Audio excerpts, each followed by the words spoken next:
Hello, ladies and gentlemen, and welcome to the Game of Peons. I'm going to be showing you more WorldEdit tutorials. This is going to be the region operations.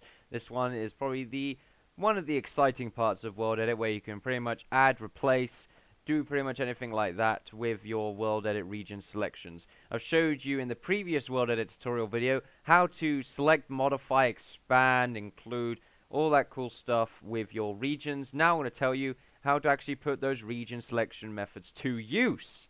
So, I'm going to select a region right here. This one's going to be quick and easy here. I'm going to set this to stone. Now, you saw this on the previous video. I used the set command to set stuff to specific block types, but you can put in the ID numbers. If I just wanted to make a bunch of dispensers, then I'll do 23, and there you go. Bunch of dispensers, and those also make quite an interesting floor type. Unfortunately, I have an arrow here, and that's part of something else. They are all dispensers, though. They do look very cool. I wonder if they can use them for anything else in the future. But anyway, okay, so now there's also a replace tool. This one I'm going to do very specific, but I'm also going to do it in a very different way. So I'm going to do the normal replace tool. It's pretty much like set, but it will set everything. There is a block that is not air, pretty much. So if I want to replace everything at the moment to stone, it will replace everything that's not air into stone, or anything that is the same block type. If I wanted to replace, go back to air, let's say, and then I wanted to replace stone, it's not going to work because it's all air. That's how the replace tool really works. It just doesn't set anything to stone. Now I'm going to do another version right here, where I want to replace a specific block. So rather than replacing both blocks and turning them both into cobblestone, or let's say wood right now, so if I did that now, replace 5, it'll replace everything into wood. Instead, what I could do is replace stone 5. And that will replace everything that's stone with 5. That's because you've got to do a from ID to a to ID. That's what you got to do. The ID being the replace, what you want to be replaced being stone, and what you want it to be replaced to being wood, or something like that. Okay, let's go back over here, and these are all the other replace tools, like the one I just showed you here. Okay, so now we're going to do an overlay. Now this, whatever's on the blocks, now I'm not too sure if it works like this, but if I was to overlay grass, there you go, it does work. So any block that is in the region, it will put another block on top of it being overlay. This doesn't have to be a flat surface. If I made like a stair like this right now, and I wanted to overlay that, overlay stone, and I'll put stone on top of each block that has been selected in that region. And it doesn't have to be anything as random or as straight lined as this. It could be like completely random, like just a bunch of hills or something like that. If I wanted to do this like that, and then I wanted to position 1 and position 2, and I wanted to get the overlay to stone, everything that's selected in that region will become stone, even the grass that has been selected with it also. Just want to undo that. Overlay tool's pretty cool though.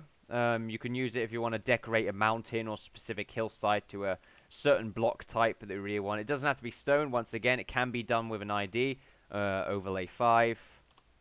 Just like everything, if you see a block type, it can be done using the ID of that block type. And you can really make it out. I think if I was to do 51, would that be interesting? Yes, it would. You can do that. It could be anything, absolutely anything. It's not stopped or anything like that. It can be anything that is at least... it must have an allocated ID type, though. It must have that at least. Some stuff you can't actually do the name for. For instance, if you wanted to do... I'm not too sure if this will work, but if I wanted to do a specific wood type, as you can see here, there is a colon in the middle of that. Now, I believe you can do set 5:1, and it'll set everything to that specific wood type, and so on and so forth. That's something some people actually don't like. I don't think back in the day you couldn't do that, but you know, it's pretty neat you could do that. But some people miss out. Oh wait, I can actually put a colon in and do that. But anyway, yeah, walls. Pretty much what it is. It will pretty much make the inside of what you have selected hollow. So I make walls 5. There you go. It's hollow. But there is no ceiling or roof. Now there's another version of this, which I can't remember what it's called, which is why it's here, called outline. I'm going to do this again, but instead, it's going to expand it a little bit. Expand 5, overlay, outline. I think it was outline 5.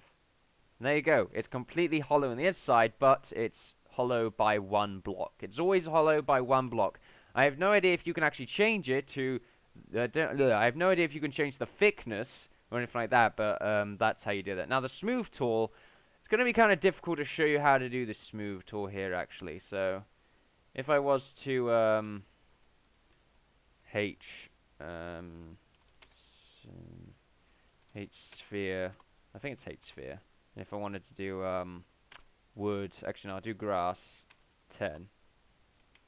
Oh, and it's hollow, unfortunately, and it's like an igloo. But anyway, yeah. But if I wanted to, I can't really smooth this because it is hollow.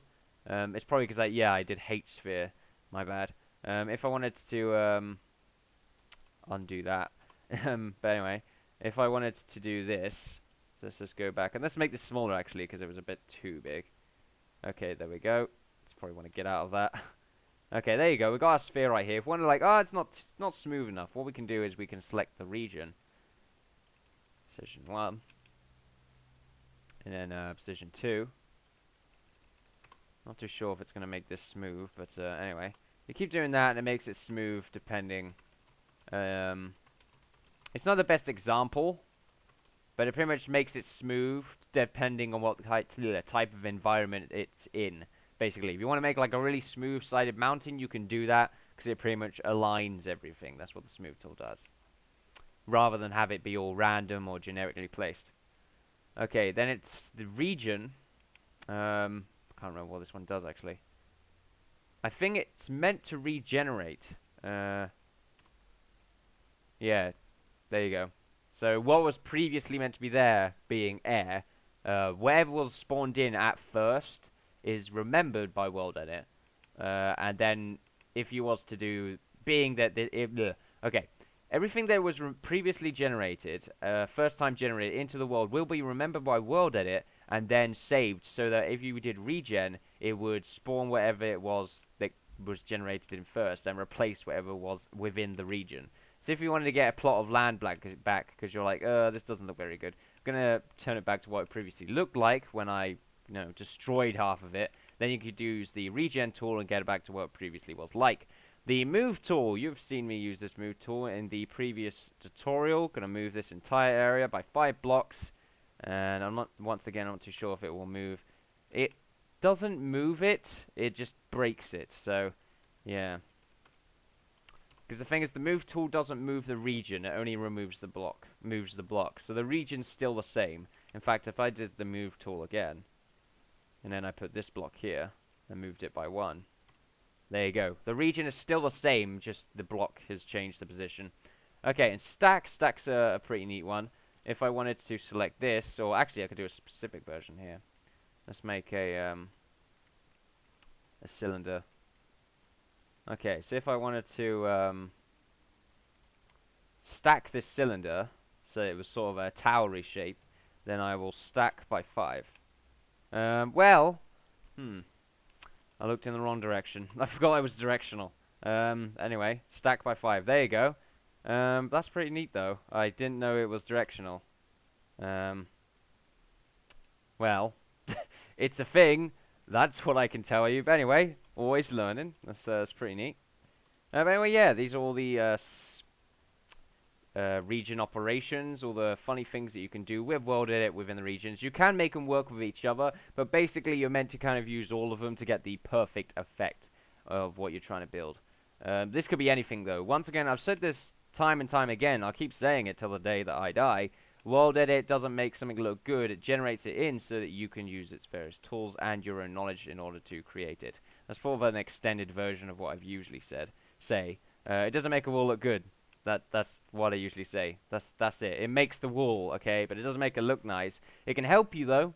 It can help you do like the tedious work. That's what I like about WorldEdit. You don't want to make a giant effing wall that will take an hour. You know what? No, do it in 5 minutes. Less than that, 5 seconds. That's what it usually takes. It takes a minute, okay, to select region 1, region 2, and set it to your block type.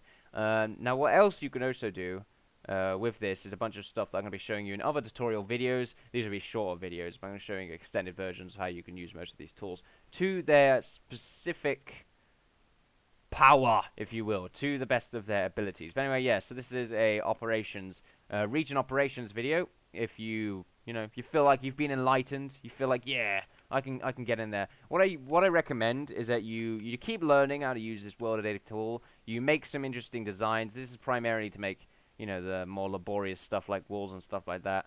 Um, and, make your life easier.